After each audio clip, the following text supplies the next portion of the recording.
मैं सच्ची बोलता हूँ साहब। साहब मैं बहुत टेंशन में आ गया था साहब। साहब अपन ने चोरी चकारी तो बहुत की है साहब, पर साहब खून कभी किसी का नहीं किया साहब। साहब मैं सच्ची बोलता हूँ साहब। हर कातिल यही कहता है कि वो बेगुनाह है।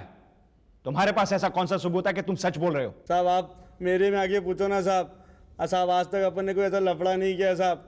मांगता है तो साहब आप मेरे घर की तलाशी ले लो साहब, और अगर लाश मिले तो मुझे फांसी पे चढ़ा दो साहब।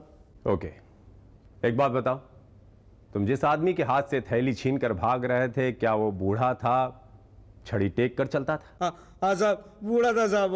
हाँ साहब, उस बूढ़े की वजह से मैं फंस गया साहब। ये सब बूढ़े की कारण ही हुआ है साहब। साहब मैं बिल्कुल निर्दोष हूँ साहब। साहब मैं कसम खा के कहता हूँ कि जीवन में साहब कभी चोरी चकारी नहीं करूँगा साहब। शर्मा सर। यहाँ आओ। सर। शर्मा, ये लड़का सच बोल रहा है, ये वो कातिल नहीं है। ये क्या कह रहे हैं आप सर? इससे हमने रंगे हाथों पकड़ा। शर्मा, हम इस लड़के के पीछे अपना वक्त जाया कर रहे हैं, कहीं ऐसा ना हो कि असली कातिल उन लाश के टुकड़ों को ठिकाने लगाकर इस देश से गायब हो जाए। लेकिन सर हमारे पास कोई रास्ता भी नहीं है किसी असली मुजरिम पर हाथ डालने का। शायद कोई रास्ता निकले। आई एम वेरी श्योर कि डॉक्टर शिराजी को उस फॉरेंसिक लैब की रिपोर्ट में उन लाश के टुकड़ों में अब तक कोई ना कोई खास बात जरूर पता चली होगी। I am very sure Sharma. लाश के बाकी टुकड़े भी पहले जैसे ही हैं, उनमें कोई अलग बात नहीं है। फर्क सिर्फ इतना है कि अब जो टुकड़े मिले हैं वो पहले के अपेक्षा छोटे हैं और उन पर गेहूं के आटे जैसा कुछ लगा हुआ पाया गया है। वन मिनट डॉक्टर, क्या आटा लाश को सड़ने से बचा सकता है? नहीं तो क्यों? Doctor, I am confused. उस औरत को मरे हुए इतने दिन हो गए, अब तक तो उसकी लाश को सड़ जाना चाहिए था, राइट? ये बात से मैं भी परेशान था, इसलिए मैंने लाश के टुकड़ों को फिर से एग्जामिन किया तो पता चला कि कातिल ने लाश को सड़ने से बचाने के लिए पहले से ही इंतजाम किया हुआ है। डॉक्टर साहब, मेरा ख्याल है कि शायद कातिल ने लाश को या तो कम टेम्परेचर में या फिर बर्फ पर रखा होगा। जी नहीं, लाश के टुकड़ों में ऐसा कोई भी एलिमेंट नहीं है। बॉडी पार्ट्स की रंगत गहरी है, डार्क है। अगर लाश को बर्फ में रखी हुई होती तो अब तक सफेद पड़ चुकी होती। फिर कौन सा तरीका इस्तेमाल किया गया है डॉक्टर? एक खास केमिकल जो ज्यादातर मेडिकल लेबोरेटरीज और मेडिकल यूनिवर्सिटी में इस्तेमाल होता है, जहां जानवरों के अवशेष को प्रिजर्व किया जाता है। लेकिन उस केमिकल के बारे में डॉक्टर, आम आदमी तो कुछ भी नहीं जानता होगा। दैट्स राइट, और वो आमतौर पर मिलता भी नहीं है। तो फिर कातिल ने कैसे हासिल किया होगा? हासिल नहीं हुआ और हो भी नहीं सकता। इसलिए कातिल ने एक ऐसे आयुर्वेदिक मरहम का इस्तेमाल किया जिसमें उस केमिकल के सारे गुण पाए जाते हैं। मरहम? जी हाँ, मरहम, जो कोढ़ के मरीजों के इलाज में इस्तेमाल होता है और बाजार में संजीवनी मरहम के नाम से उपलब्ध है। और कातिल इस मरहम का ये दूसरा इस्तेमाल भी जानता है। इसका मतलब ये हुआ डॉक्टर कि कातिल को आयुर्वेदिक दवाओं के बारे में भी काफी मालूमात है। राइट। यानी अब हमारे पास कातिल के बारे में काफी कुछ जानकारियां हासिल हैं डॉक्टर। एक, वो मंकी कैप और शॉल ओढ़ता है। 2, लोखंडवाला के इलाके में रहता है, मीन अंधेरी एरिया में रहता है। 3, उसके पास तेज धारदार चाकू है। 4, आयुर्वेद का ज्ञानी है। 5, संजीवनी मरहम का इस्तेमाल करना भी जानता है। That's right. शर्मा, अब हमें सबसे पहले यह पता लगाना होगा कि अंधेरी लोखंडवाला इलाके के अगल बगल के मेडिकल स्टोर से कब कब और कौन कौन ये मरहम हासिल करता होगा। सर वो बूढ़ा आदमी है, पिछले दिनों से कई बार एक ही मलहम ले गया है। सर वो मलहम कॉमन नहीं है, यानी आम इस्तेमाल का नहीं है, इसलिए मुझे अच्छी तरह याद है। क्या आप उसका हुलिया बता सकते हो? हाँ साहब, बूढ़ा आदमी है, शॉल ओढ़ता है, सर पे टोपा लगाता है, चेहरे पे घाव का निशान है, और साहब उसके हाथ में एक स्टिक अक्सर रहता है। वो सिर्फ यहाँ पर मलहम लेने आता है या कोई और दवाइयाँ भी लेकर जाता है? खाली मलहम लेने आता है, लेकिन साहब दिन में रोज एक बार आता है। इसका मतलब वो आज भी आएगा? शायद। Thank you.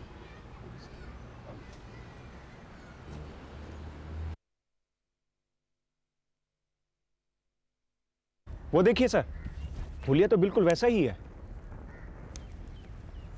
Just a minute Sharma, अगर ये वही आदमी है तो दुकानदार हमें इशारा जरूर करेगा। भाई साहब, संजीवनी मलहम दीजिए। नितिन, संजीवनी मलहम देना।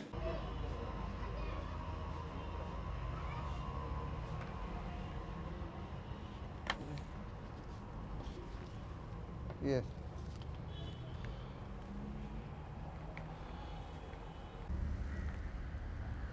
Sharma, yes sir.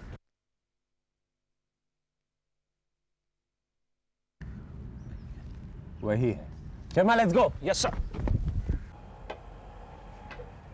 अच्छा, तो आप हैं कौन? इसकी हमें बहुत दिनों से तलाश थी। शर्मा, तलाशी लो इनकी। Yes sir. अरे लेकिन शट अप। ये बताइए, मेरी तलाशी क्यों ली जा रही है? अभी पता चल जाएगा। हैं? बुजुर्गवार, आपका नाम क्या है? देशमुख, अनिल देशमुख। लेकिन ये सब क्या कर रहे हैं आप? ये सर, इनके पास तो कुछ भी नहीं है। हम ले चलो, ले चलो, चलो। कहाँ? चुप। क्या मैं पूछ सकता हूँ आप मुझे कहाँ लेकर जा रहे हैं? पहले ये बताइए मिस्टर देशमुख की ये मलहम आप क्यों ले जा रहे हैं? मैं वैद्य हूँ, कुछ रोगियों की सेवा करता हूँ, मरहम बांटता हूँ उन्हें अपनी तरफ से मुफ्त में। तो वैद्य हैं आप, यानी आयुर्वेद के बारे में भी जानते हैं और मलहम के बारे में भी। जी हाँ, जानता हूँ अच्छी तरह से।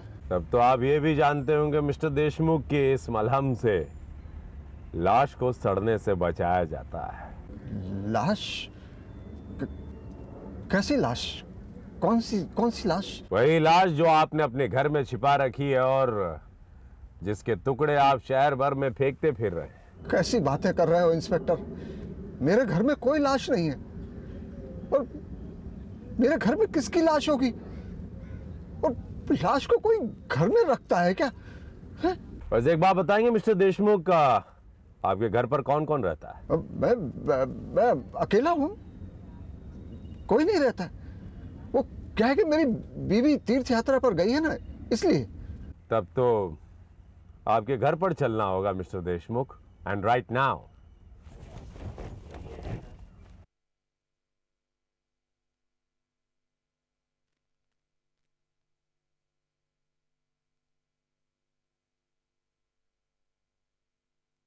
आइए नीचे, आइए।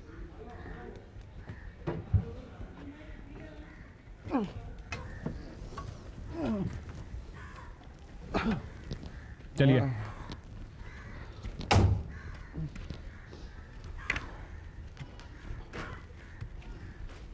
कौन सा? ये घर? जी। खोलिए। लेकिन साहब, आप बेकार में गरीब आदमी को परेशान कर रहे हैं। मैंने आपसे कहा ना, मेरी खोली में आपको कुछ नहीं मिलेगा। देशमुख साहब, जब आपके घर में कुछ नहीं है तो आप चिंता क्यों करते हैं? लेकिन फिर भी साहब, खाली पीली काय को। चुपचाप दरवाजा खोलते हैं या तोड़ू इसे? अरे ऐसे कैसे दरवाजा तोड़ देंगे? मेरा घर है कि नहीं? Shut up. बड़ी तमीज से पेश आ रहे हैं आपसे। आइए, खोल।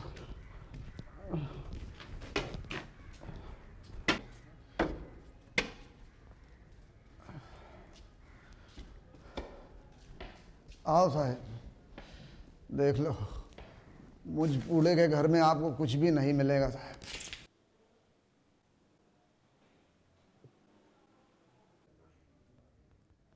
Sharma, check everything please. Okay sir. क्या चेक कर रहे साहब? मुझ गरीब के घर में आपको खाने को भी नहीं मिलेगा साहब।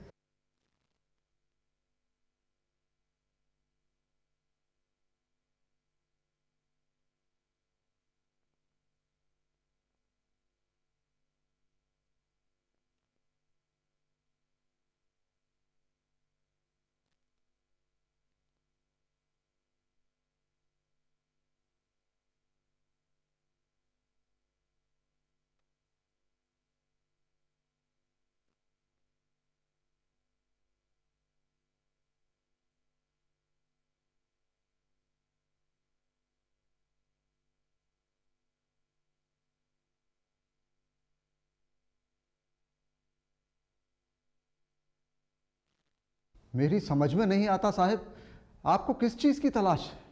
लाश।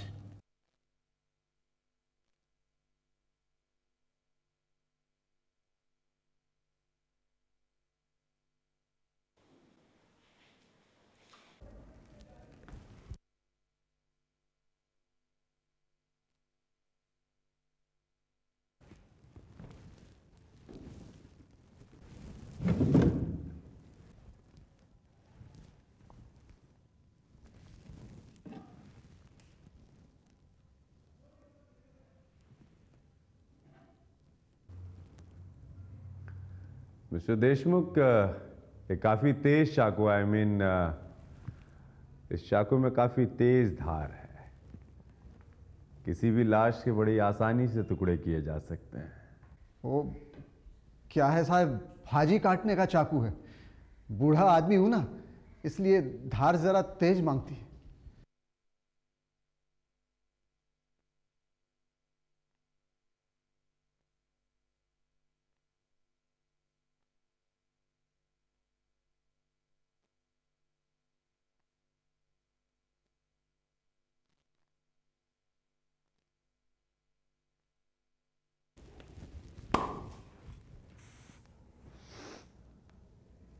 काफी अच्छा परफ्यूम है, आपका है? जी जी साहब।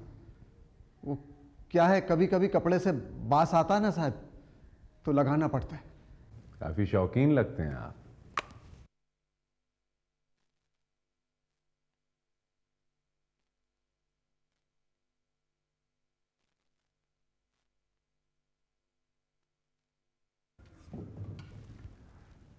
काफी धूल है इस घर में, सफाई नहीं होती क्या? नहीं, वो क्या है साहब, जब से मेरी औरत तीर्थ यात्रा पे गई है ना, साफ सफाई करने वाला कोई नहीं है। सब कुछ मेरे को ही करना पड़ता है। लेकिन वो आ जाएगी 8-10 दिन में। हाँ, आ जाएगी साहब।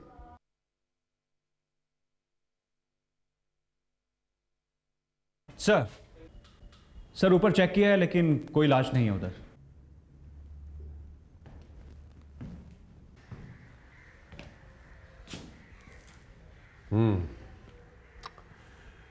बुजुर्गवार लाश का? लाश? इधर तो कोई लाश नहीं। मिस्टर देशमुख, आपके घर की हर चीज चिल्ला चिल्ला के कह रही कि यहां पर एक लाश थी जो इस वक्त कहीं छिपा दी गई है। ये कैसी जबरदस्ती है साहब। मैं कह रहा हूं मैंने कोई लाश नहीं छुपाई, और लाश होगी तो छुपाऊंगा ना।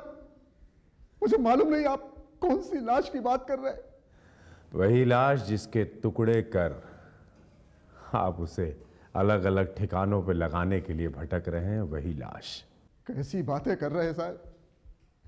कोई लाश को छुपा सकेगा तो उसके टुकड़े टुकड़े करके ठिकाने क्यों लगाएगा? और फिर यहां लाश आएगी कहां से साहब? ये तो अब आप बताएंगे कि इस बार आपने किस निर्दोष को मौत के घाट उतार दिया है। आप बताएंगे। कैसी बातें कर रहे हैं साहब। मैं ठहरा बूढ़ा आदमी, मैं भला किसी का क्या मर्डर करूंगा? आपसे बार बार कह रहा हूं मैंने कोई लाश नहीं छुपाई। शराब! झूठ बोल रहे हो। क्यों झूठ बोल रहे हो? बोलो। झूठ नहीं बोल रहा साहब। अक्खा घर पड़ा है, मैं कहीं लाश लेकर बाहर तो नहीं चला गया, तो फिर घर में पड़ी पड़ी लाश क्या गायब हो गई? ही इज राइट सर, क्योंकि यहाँ इस घर में कोई ऐसी जगह है नहीं जहां पर लाश को छुपाया जा सके। और ऊपर किचन में भी वो दाल और आटे के ही डिब्बे हैं सर। एक मिनट शर्मा, किचन में क्या है? रिपीट। दाल और आटे के डिब्बे सर। दाल और आटे के डिब्बे किचन में? Yes sir. साइज? ओके, ले आओ। Okay sir.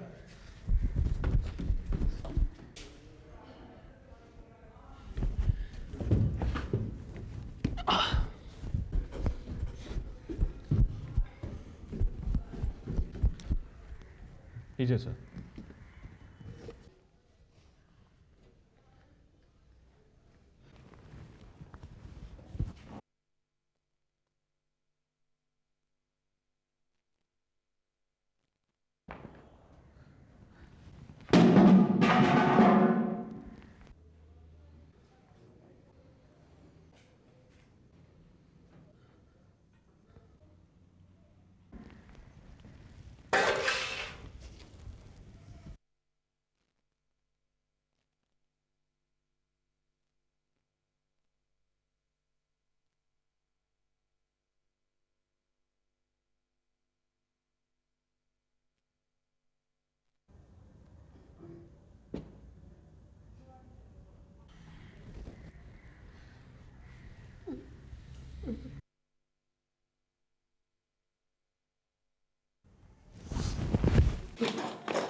शांता भाई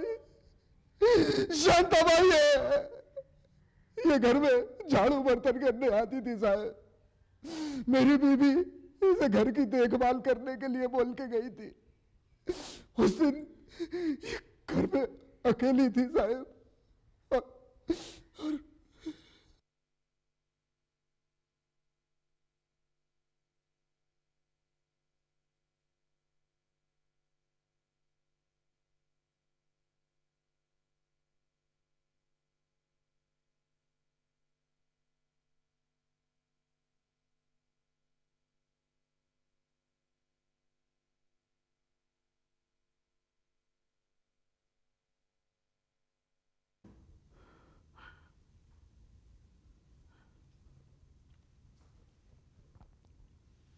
शांता भाई। जी साहब। बहुत प्यास लगी है। 1 मिनट साहब।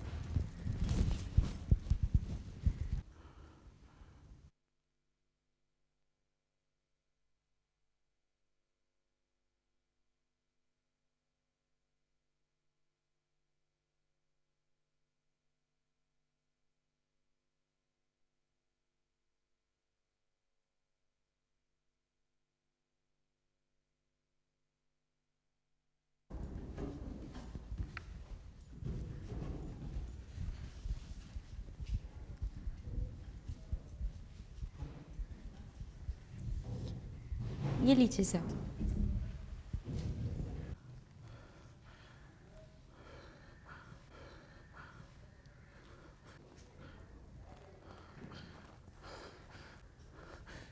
ये प्यास पानी की नहीं है शांता भाई। छी, कैसी बात करते हो साहब? आप मेरे बाप के सरीके हो।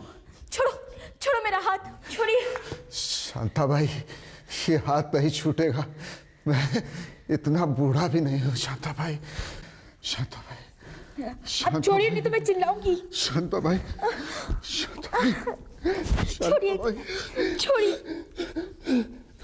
शांता भाई, छोड़िए, शांता भाई, मेरी बात सुनो। शांता भाई, छोड़िए, मेरी बात सुनो। शांता भाई, शांता भाई, शांता भाई, शांता भाई, शांता भाई, शांता भाई, शांता भाई,